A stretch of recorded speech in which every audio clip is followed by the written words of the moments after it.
7 வயசில் நடிக்க வந்தேன். 85 வயசு வரைக்கும் நடித்தேன். அதுக்கப்புறம் முடியல என்னால். என் வயசை 90. ரத்த கண்ணீர் படம் நான் ஆக்ட் பண்ணும்போது எனக்கு 14 வயசோ என்னமோ. அவருக்கு நிறைய ஒரு 7-8 பொண்டாட்டி இருந்தாங்க.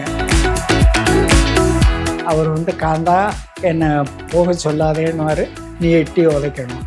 ஐயையோ நான் மாட்டப்பா.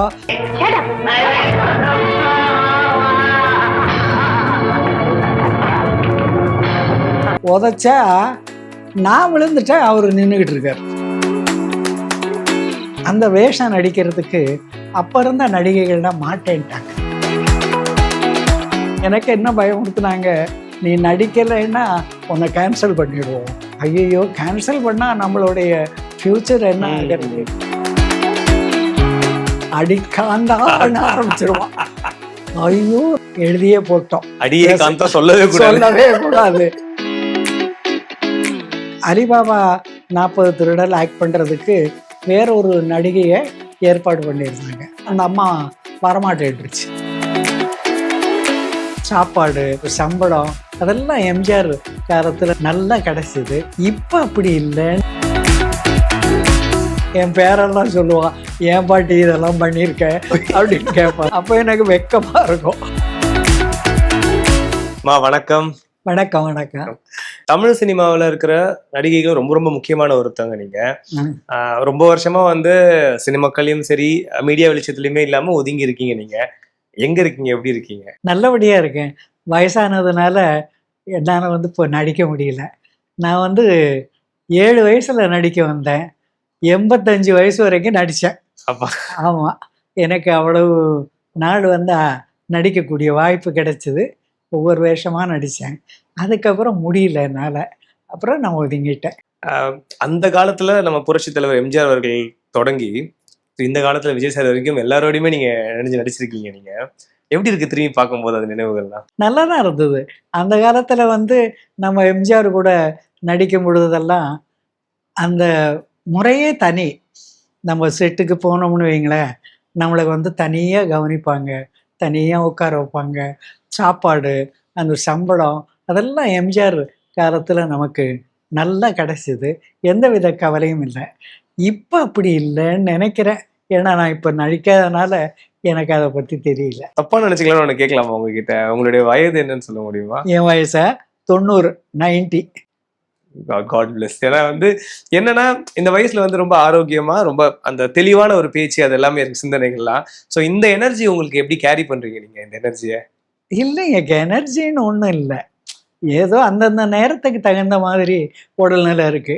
அதனால ஒன்றும் பெரிய எனர்ஜி இல்லம்மா. நீங்க இப்ப இந்த நம்பர், இப்ப உங்களை நாட்களை பார்க்கும்போது அது ஒரு நம்பர் தான், இந்த வயது அப்படின்றது தெரிய வருது. ஏன்னு சொல்றேன்னா, இந்த காலகட்டத்தில் இருக்கிற பல இளைஞர்கள் 30 கடந்தவங்க, 40ல இருக்கிறவங்க எல்லாருமே வந்து 40 வரும்போது ஐயோ வயசாயிடுச்சுப்பா அப்படின்ற மாதிரி ஒரு சலிப்பு இருக்கு. பட் நீங்க அதை பொருட்படுத்தாம நீங்க அந்த எனர்ஜி உங்ககிட்ட இருக்கு. ஏன்னா இதை பாக்குறவங்களுக்கு ஒரு புத்துணர்ச்சி இருக்கும். நாங்க அந்த காலத்துல வந்துங்க எங்க வாழ்க்கை முறையே தனியா இருந்தது. நாங்க சாப்பிட்ட சாப்பாடு, நடந்துகிட்ட முறை எல்லாமே தனியா இருந்தது. அப்போ பாருங்க, இந்த கிளப்பு அது இதெல்லாம் ஒண்ணுமே கிடையாது. ஷூட்டிங்கு போனோம், வேலையை முடிச்சோம்னா நேரம் வீட்டுக்கு தான் வரணும். அதுக்கப்புறம் போறதுக்கு இடமே கிடையாது.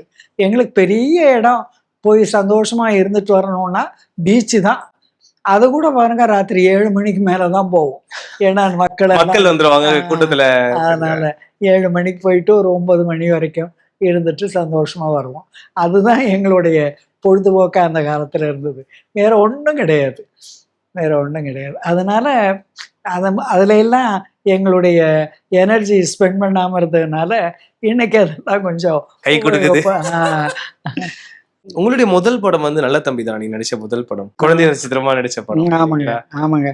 அப்போ என்எஸ்கே நாடக சபாவில் நாங்கெல்லாம் இருந்தோம். அப்போ என்எஸ்கே மதுரம் இல்லாத படமே கிடையாது. உண்மை. அதனால அவங்க ஆக்ட் பண்ண போகும்போது எங்களையெல்லாம் நாடகம்ல இருந்து கூப்பிட்டு போவாங்க. அங்கே நில்லுங்க, இங்கே நில்லுங்கம்பாங்க, சிரிங்கம்பாங்க, சிரிப்போம், பாருங்கம்பாங்க, பார்ப்போம். அந்த மாதிரி நடிக்க வந்த நடிகை தான் நான். ரொம்ப சின்ன வயசுலேயே நாடகத்துல நடிக்கிறதுக்கான காரணம் என்ன? இல்லை உங்க குடும்பத்துல யாராவது இருந்தாங்களா கலையில? நடிப்புலகத்திலையும் கலை உலகத்திலையும் பெரிய பிரபலமா இருக்கக்கூடிய எல்லாருமே வறுமையின் காரணமாகத்தான் நாடக கம்பெனில சேர்ந்தாங்க. என்னுடைய சூழ்நிலையும் அப்படித்தான். குடும்ப வறுமையின் சூழல். ஆமா. அதனால தான் 7 வயசு இல்லைன்னா 7 வயசுல எப்படி கொண்டு போய் சேர்க்க முடியும்? அப்படித்தான் என்னை எல்லாம் சேர்த்தாங்க. So, அதிலிருந்து தான் நான் நடிகையா வந்தேன். அது 7 வயசுல உங்களுக்கு எதுவும் தெரிஞ்சிருக்காது. இந்த கலை மேல ஆர்வம் எதுவும் சொல்ல முடியாது. ஆனா போக போக உங்களுக்கு அந்த அந்த ஆர்வம் படிப்படியா வந்திருக்கும். அதுக்கப்புறம் நீங்க பெரிய ரவுண்ட் வந்தீங்க. அது எல்லாருக்குமே எங்களுக்கு தெரியும். முதல் தடவை அந்த மாதிரி படத்துல நடிக்க அதுக்கப்புறமாவே ஒரு 2, 3 வருஷத்துலயே நீங்க என் தங்கை சில படங்கள் தொடர்ந்து நடிச்சிட்டே இருந்தீங்க நீங்க.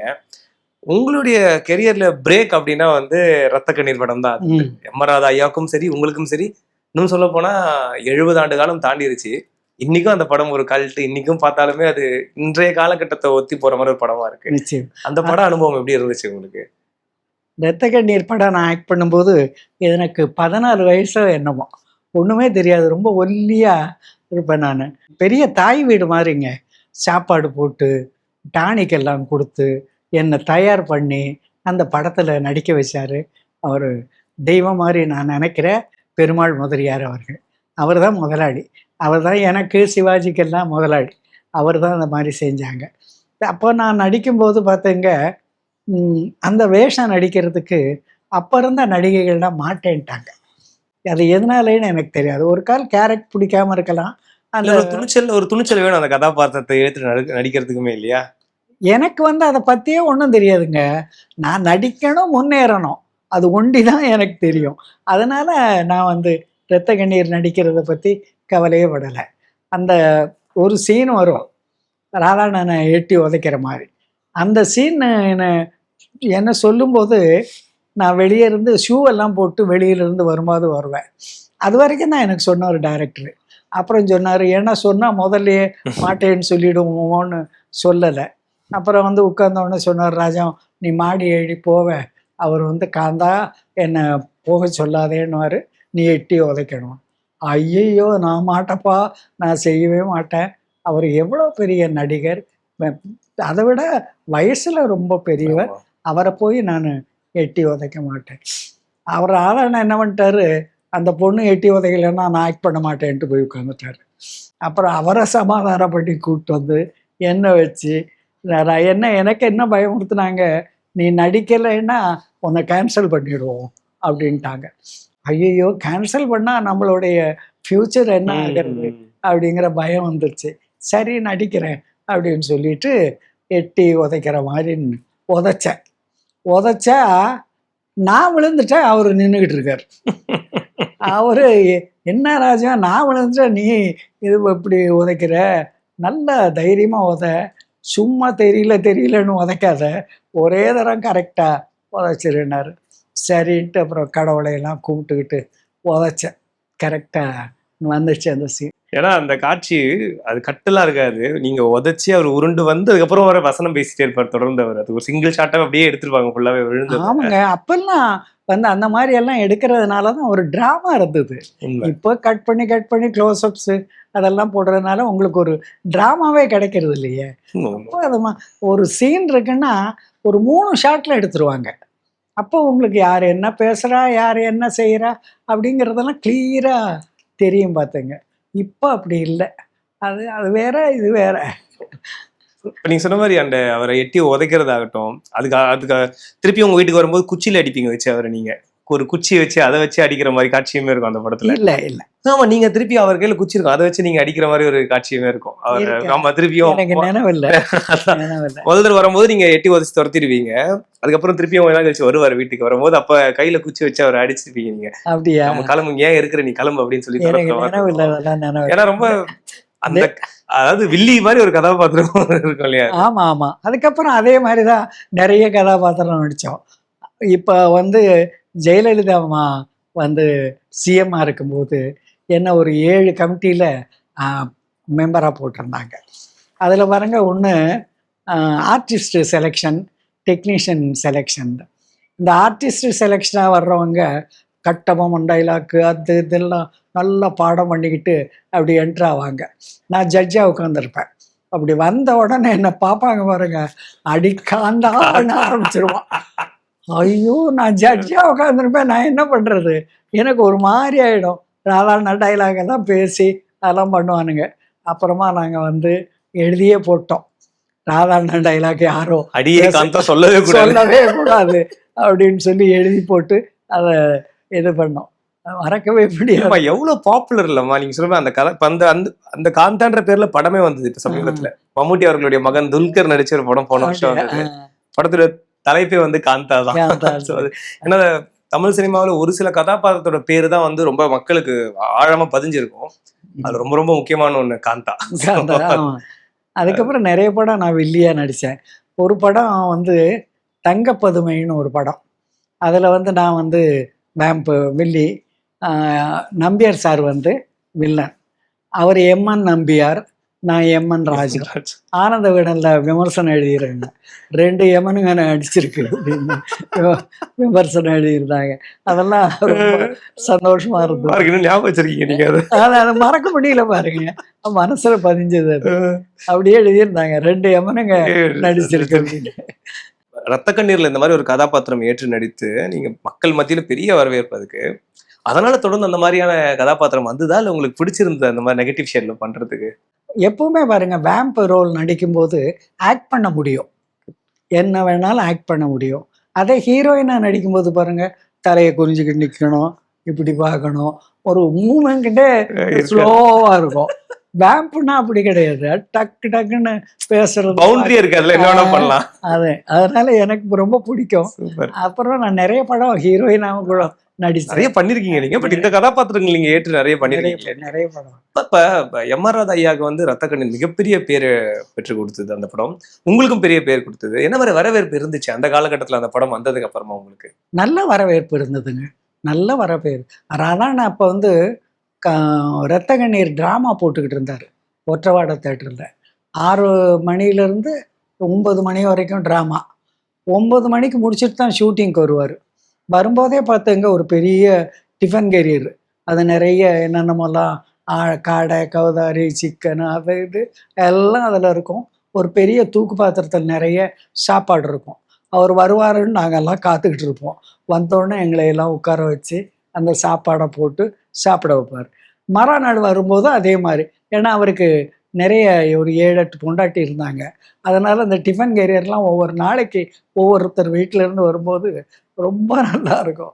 அதில் அவர் ஒரு நடிகனாக மாத்திரம் எங்களோட பழகலை, ஒரு தகப்பனாகவும் ஒரு ஆசானாகவும் பழகினார். அவர் ராதாண்ண மாதிரி ஒரு நடிகன்லாம் யாரையும் பார்க்க முடியாது. இன்றைக்கி சினிமா உலகத்தில் என்னென்னமோ கண்டுபிடிச்சிட்டாங்க. மேக்கப் இல்லாமல் ஆக்ட் பண்ணுறது, டப்பிங், பேசவே வேண்டாம் டப்பிங்கு, அது இது நல்லா கண்டுபிடிச்சிட்டாங்க. ராதாண்ண மாதிரி ஒரு நடிகனை கண்டுபிடிக்க முடிஞ்சுதா? முடியவே முடியல. இன்னைக்குன்னு இல்லை, என்னைக்கும் கண்டுபிடிக்க முடியாது. அவருடைய சாயல் நிறைய பேருக்கு வந்துருச்சு. அதாவது வந்து அவரை பார்த்து பார்த்து பண்றாங்களே ஒடிய. ராதாண்ண மாதிரி ஒரு நடிகன் நிச்சயம் மாற்று கருத்தை கண்டுபிடிக்கல இது வரைக்கும். நீங்க சொல்றீங்க 70 வருஷம் ஆச்சுன்னு, இது வரைக்கும் கண்டுபிடிக்கல. அது ஒரு பெரிய பெருமை. மகாதேவின்ற படத்துல ரொம்ப முக்கியமான மங்கம்மா, ரொம்ப முக்கியமான பவர்ஃபுல்லான ஒரு விஷயம் அது. இப்ப இறுதி காட்சியில் நீங்க குழந்தைய மாத்தி வைக்கும் போது உங்க கணவர் தெரியாம அந்த குழந்தைய கொண்டுடுவாங்க, அதுக்காக நீங்க உங்களோட உயிரை மாச்சிப்பீங்க. இப்ப அந்த பாடலை கூட வந்துட்டு இப்ப மானம் பெரிதன சாங் வந்து வடிவேல் சார் வந்து நடிகர் சங்கம் சார்பாக ஒரு நிகழ்ச்சி நடந்தது. சீனியர் நடிகர்கள் எல்லாரும் நீங்க கலந்துக்கிட்டீங்க, ராகவன் ஐயா கூட இருந்தாங்க. அதுல பாடி காட்டிருப்பாரு, ரொம்ப எமோஷனலா அந்த பாட்டு. அது அதை பத்தி சொல்ல முடியுமா? இல்லைங்க, நினைவில்லை. ஆனா அந்த பாடல் அந்த அளவுக்கு எல்லா காலத்துக்குமே பொருந்தக்கூடிய ஒரு பாட்டுமே நல்ல பாட்டு. அதுல சிங்கார புன்னகைன்னு ஒரு பாட்டு, வடிவேலு பாடின பாட்டு, அதெல்லாம் ரொம்ப ஹிட்ஸ். மானம் பெரிதன. இப்ப நீங்க தொடக்கத்திலே நான் முன்னாடி குறிப்பிட்ட மாதிரி எம்ஜிஆர் ஐயாவோடய தொடர்ந்து நீங்க ஆரம்பத்துல நிறைய படங்கள் பண்ணீங்க. அது ரொம்ப முக்கியமான படம். இப்ப ரத்த கண்ணீர் உங்களுக்கு பெரிய பேர் எடுத்து கொடுத்துச்சு. அலிபாபாவும் 40 வருடங்களும் மிகப்பெரிய ஒரு பேர் உங்களுக்கு கிடைச்சது. புல்புல், அதாவது அந்த பேர் கேட்கும் போது ஒரு நம்மள அறியாம டக்குன்னு சிரிப்பு வந்துடும் அதை கேட்கும் போது. அதுல சக்கரபாணி ஐயாவோட சேர்ந்து ஒரு காமெடி ரோல் ஒண்ணு, அது எப்படி இருந்துச்சுமா அந்த படம் பண்ணும்போது? அதாவது மாடர்ன் தேட்டர்ல எல்லாம் நம்மளை ஒரு ஆர்டிஸ்ட் புக் பண்ணுறாங்கன்னா 3 படம் 5 படம் அப்படின்னு புக் பண்ணுவாங்க. அது பேரு எல்லாம் ஒன்றும் போட மாட்டாங்க, அது புக் பண்ணி முடிச்சிருவாங்க. இந்த அலிபாபா 40 திருடல் ஆக்ட் பண்ணுறதுக்கு வேற ஒரு நடிகையை ஏற்பாடு பண்ணியிருந்தாங்க. ஷூட்டிங் இன்னைக்குன்னா அந்த அம்மா வரமாட்டேன்ருச்சு. அப்போ அங்கெல்லாம் எப்படின்னா மிலிட்ரி மாதிரி டான்னு கரெக்டாக நடக்கணும். அப்போ அந்த நான் வந்து மகேஸ்வரின்னு ஒரு படம் ராம்நாத் டைரக்ஷனில் ஆக்ட் பண்ணிகிட்டு இருக்கேன். அப்போ என்ன பண்ணாங்க, யார் இருக்கா ஆர்டிஸ்ட்டுன்னு கேட்டாங்க. ராஜன் இருக்கான்னு. கூப்பிடுன்ட்டார் அவர். டிஆர்எஸ் இருக்காருங்களே, அவர் ஒரு பெரிய பெரிய ஒரு ஒரு மதிப்பு மிக்க மனிதராக இருந்தார். அவர் எதிர யாருமே நிற்க மாட்டாங்க, கொள்ள மாட்டாங்க. அங்கே என்ன கூப்பிட்டாருன்னொடனே எனக்கே பயம் வந்துச்சு. எதுக்காக நம்மளை கூப்பிடுறாரு என்ன அப்படின்ட்டு. அப்புறம் போனேன். போனால் அவர் ஒரு இடத்துல உட்காந்துட்டு ஒரு ஸ்டூல் போட்டிருக்கு, அது மேலே காலை வச்சுக்கிட்டு வாயில் சிகரெட் வச்சுக்கிட்டு இப்படி உட்காந்துருக்காரு. நான் போய் பின்னுக்கு நின்னேன். என்னை பார்க்கல, எல்லாம் பண்ணேன். அப்புறம் திரும்பி பார்த்தாரு. நான் சொன்னேன், இந்த மாதிரி அந்த காமெடி வேஷம் என்ன நடிக்க சொல்கிறாங்க, நான் இப்போ தான் வளர்ந்து வரக்கூடிய நடிகை, இப்போ போய் காமெடி வேஷம் நடித்தேன்னா சரியாக இருக்குமா, அப்புறம் என்ன எல்லாத்துக்கும் காமெடியாக ஓவியப்படுத்த ஆரம்பிச்சிருவாங்க அப்படின்னு. அப்போ அவர் திரும்பி பார்த்து சொன்னார், கவலைப்படாத, அடுத்த படத்தில் உன்னை ஹீரோயினாக போட்டுடுறேன் அப்படின்னு சொன்னார். அதே மாதிரி அடுத்த படத்தில் சக்கரவர்த்தின்னு நினைக்கிறேன், அந்த படத்தில் என்ன மெயினாக போட்டு எடுத்தார். அதனால நான் அந்த வேஷம் நடிக்கும்படியாக இருந்தது. இல்லைன்னா அந்த காமெடி பண்ணியிருக்க மாட்டீங்க. பண்ணியிருக்கேன். ஆனால் நல்லா இருந்துச்சுல அந்த ஜோடி. ஆனால் எப்படி, ஏன்னா மெட்ராஸில் ஒரு படம் நானும் சக்கரபாணி அண்ணனும் ஆக்ட் பண்ணோம். அதில் அவர் எனக்கு அப்பா. முதல் நாள் அப்பா, மறுநாள் நாளுக்கு எனக்கு ஜோடியாக நடித்தா எப்படி இருக்கும், அந்த மாதிரி அந்த.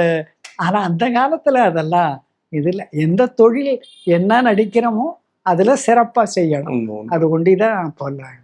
அந்த சின்னஞ்சிறு சிட்டே சீனா கற்கண்டே பாட்டு ரொம்ப பிரபலம் இல்லை? அது இப்போ கூட எல்லாருக்குமே அந்த அந்த ஆல்பம் ரொம்ப எல்லா பாட்டும் ஹிட் ஆனாலும் இந்த பாட்டு ஒரு மாதிரி ஜாலியாக இருக்கும். உங்க 2 பேருக்கும் ஆன பாட்டு கிடையாது. உங்களுடைய படங்களோ இல்லை பாடல்களோ யூடியூப்லயோ இல்லை டிவியில பார்க்கறது உண்டா? அப்படி பார்த்தா என்ன தோணுது? பார்ப்பேன், நிறைய பார்ப்பேன். ஆனால் ஒன்றுங்க, இந்த காலத்துக்கு தகுந்த மாதிரி அது இருக்கு, அந்த காலத்துக்கு தகுந்த மாதிரி அது இருக்கு. இன்னைக்கு வரக்கூடிய பாடல்கள்லாம் பாருங்க, எனக்கு புரியவே புரியாது என்ன பாடுறாங்க, என்ன செய்யறாங்கன்னு. அதே குழந்தைய கூப்பிட்டு பாருங்க, கடகடன்னு பாடிடுதுங்க அதுங்க. அதனால அவங்களுக்கு தகுந்த மாதிரி இன்னைய காலம் இருக்கு. இல்ல உங்களுடைய படங்களுடைய பாடல்கள், உங்களோட படங்களை பாக்குறது உண்டா டிவியில? உண்டு உண்டு பாப்பீங்க. என்ன மாதிரி நினைவுகள் வரும் பார்க்கும்போது? பார்க்கும்போது சந்தோஷமா இருக்கும். என் பேரெல்லாம் சொல்லுவான், ஏன் பாட்டி இதெல்லாம் பண்ணியிருக்கேன் அப்படின்னு கேட்பாங்க. ஏன் அப்படி சொல்ற?